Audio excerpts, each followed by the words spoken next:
तर ज्या विद्याप्रतिष्ठान इथे अजित पवारांचं पार्थिव आणलं जाणार आहे तिथून आपले प्रतिनिधी प्रताप नाईक आपल्यासोबत आहे. आपण त्यांच्याकडनं आणखी माहिती घेऊयात. प्रताप, कधीपर्यंत दादांचं पार्थिव तिथे आणलं जाईल?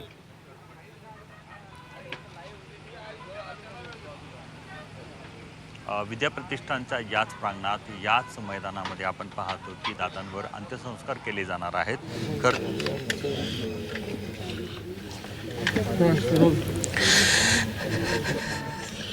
मध्ये मध्ये विचारा ना, गप्तो म्हणणार आहे दादा कुठे जाता?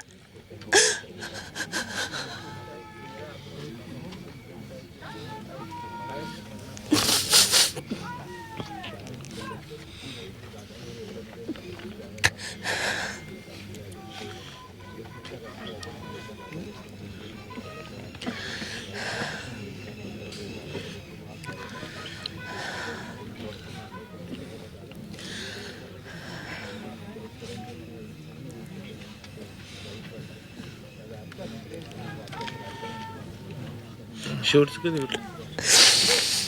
22 तारखेला दौंडशुकरला जेवायला बोलवलं होतं आम्हाला 10-15 जणांना.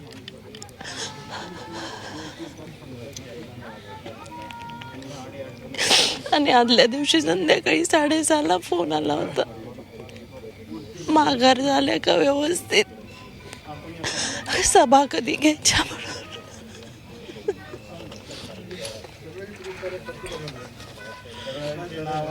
दादाला प्रश्न विचारला नेहमी चिडायची. बाबा पहाटे फक्त आम्हाला बारामतीला, काटेवाडीला, मुंबईला जायची सवय. परत पहाटे आम्हाला कुठलाच नेता बोलू शकत नाही 6-6:30-7ला. शेवटची भेट कधीच कुठलाच नेता एवढ्या लवकर. आम्ही 4ला काय 3ला काय बारामतीला बोलवलं, मुंबईला बोलवलं, पोचतोय का नाही, नाही तर वाटत असतानाच फोन यायचं कुठे आलेत म्हणून.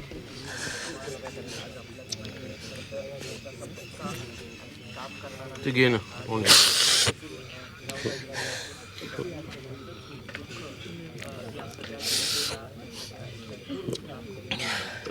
आपण नेहमी दादांना भेटायचो, नेहमी म्हणजे अनेकदा वादविवाद पण व्हायचे, पण दादा तेवढ्यापुरतं रागवायचे. परत दादा पुन्हा पहिल्यासारखं म्हणजे तशा मस्करी पण करायचे. तू पण दादांचं रागवणं आम्ही मनावर घेत नव्हतो, कारण रागवले तर तिथे दुसऱ्या मिनिटाला नॉर्मल होऊन परत विचारायचे काय काम होत. असं नेता आमच्यासाठी कधीच होऊ शकत नाही, कधीच होऊ शकत नाही. आम्हाला सकाळी उठायची सवय पण त्यांच्यामुळे, कारण 7 वाजता बोलवतील काय 6:30 वाजता.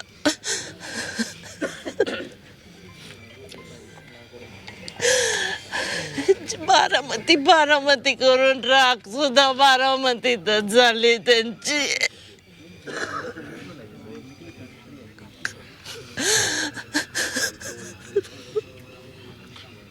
त्या माणसाने भविष्य दिलं फक्त बारामती अख्ख्या राज्याला. राज्याला तर दिलंच हो. प्रत्येक कार्यकर्ता आम्हाला कळतच नाही, प्रत्येक घरातला माणूस गेल्यासारखी परिस्थिती आहे बाबा. पूर्ण आम्ही कळतच नाहीये की काय पुढं काय विश्वासच बसत नाही.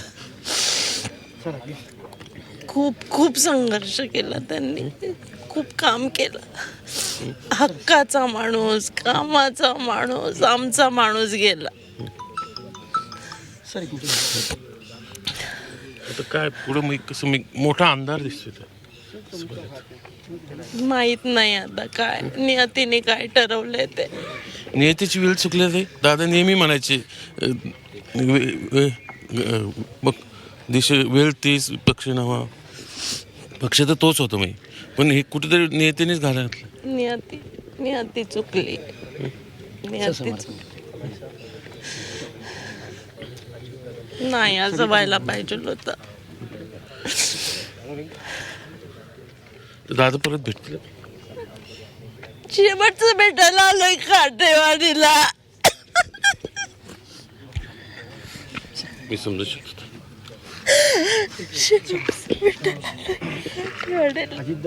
म्हणजे हे वैशालीताई नागवडे आहेत दादांचे हाडाच्या कार्यकर्ता. मी दादांना प्रश्न विचारला की आवर्जून माझ्याशी भांडायचे, माझ्या दादाला का प्रश्न विचारतो, आणि आज त्याच माऊलीचे अश्रू पाहणं मी अक्षरशः डोळ्यात पाणी. काय सांगेल दादा परत कधी तुम्हाला इथे भेटणार नाही. काय पहाटे सांगत उठायची सवय फक्त दादांनी आम्हाला. सकाळी लवकर बोलायचं, मुंबईला नाही काय जायचं. आठवण येत दादांची तुमची? परत आम्ही कोणाला भेटायला इथे येणार आहे?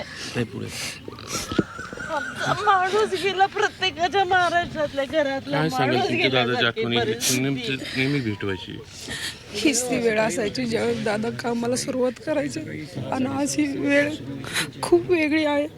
आज ह्या टायमिंगला दादा कामावर असायचे, कामाची पाणी करत असायचे, आणि त्याची आज वेळ चुकली, आणि आज आम्हाला फाटे आज दादांचा आमच्या तुळापूरला छत्रपती संभाजी महाराजांचं स्मारक, आणि त्या स्मारकासाठी दादाने घेतलेलं पुढाकार रागवून आम्हाला हे केवळ तेच करू शकतात. कधीच काय वाटलं नाही, कारण आमचा माणूस होता तो रागवला तरी दुसऱ्या मिनिटाला शेवटची भेट कधी? काम करणारच तोच परवाची इलेक्शन झाले असेल ना? हा ह्याचे AB फॉर्म वाटायचे होते ना पुणे महानगरपालिकेत त्यावेळेस. त्याच्यानंतर आमच्या इकडचा एक पक्षप्रवेश होता त्यावेळेस दादाची. काय सांगाल? मी दादा विश्वासच बसत नाही. अगदी खरं आहे. जे काय बोलावं हे अवघड आहे. किती जीव मी पुणे नियोजन समितीवरती सदस्य म्हणून काम करताना सगळ्यात महत्त्वाची एक आठवण मला सांगायची की नियोजन समितीच्या सदस्याला यापूर्वी कधीही निधी नव्हता, आणि एका मिटिंगमध्ये मी मागणी केली की साहेब आम्ही जे नियोजन समितीचे सदस्य आहेत हे आम्ही पब्लिकमधून येतो, तर आपण त्याला काही निधी द्यावा. तर दादांनी थोडंसं त्याच्यामध्ये सुरुवातीला विनोद केला, पण तातडीनं त्याच दिवशी निर्णय केला की प्रत्येकाला 25 लाख रुपये नियोजन समितीचा निधी हा दादांनी त्यावेळेला सुरू केला. आणि तो सुरू केल्यानंतर दादा त्यावेळेला अर्थमंत्री असल्यामुळे राज्य नियोजन आयोगाचे ते अध्यक्ष असतात, आणि म्हणून त्यावेळेला तो जो नियोजन समितीचा जो काही GR आला तो संपूर्ण राज्याला लागू झाला. हा त्या काळातला अत्यंत धाडसी निर्णय तुम्ही दादा. असे अनेक निर्णय आहेत दादांचे. ताई मी काहीच बोलायला काहीच सुचत नाही. तुम्ही अक्षरशः नेहमी वैशाली नागवडे दादा असलं की अक्षय जाना विचार दादांना उठून प्रश्न आता मध्ये मध्ये बोलायचा ना खूप. दादा तुझ्यावर रागवायचे, मी तुला किती वेळा फोन करायचे, अक्षय का आमच्या दादांना त्रास देतो?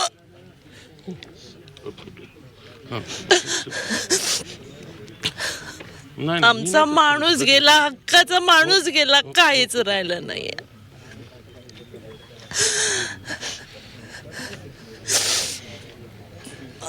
आम्ही मुंबईत कोणाकडे जाणार, बारामतीत कोणाकडे जाणार, एवढ्या पहाटे कोणाला भेटायला येणार आहे आम्ही? तुम्हाला माहिती आहे राज्यात एक पण नाही. परत rest house, Baramati hostel, Jijai, कोणाकडे जाणार?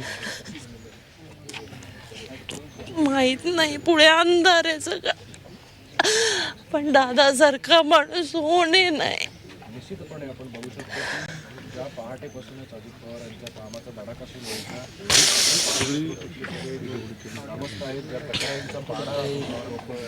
विश्वास बसत नाही. ही सगळी मंडळी दादांकडनं आली.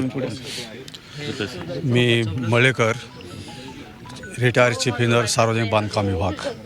मी पुण्यामध्ये 3 वर्ष सुपरिटेंडेंट म्हणून काम केलेलं आहे. एक आठवण आहे माझ्या तर लाईफ. कार्यकर्तेच नाही तर अधिकारी पण दादांना शेवटचा निरोप द्यायला आले. आयुष्यात अजित पवारांचं नेमकं काय स्थान आहे, त्यांच्यासाठी हा किती हक्काचा माणूस गेला, आणि यामुळे त्यांचं भावनिक वैयक्तिक किती मोठं नुकसान झालंय ते आपल्याला या सगळ्या ते जे भावना व्यक्त करतायत त्यातून दिसतंय.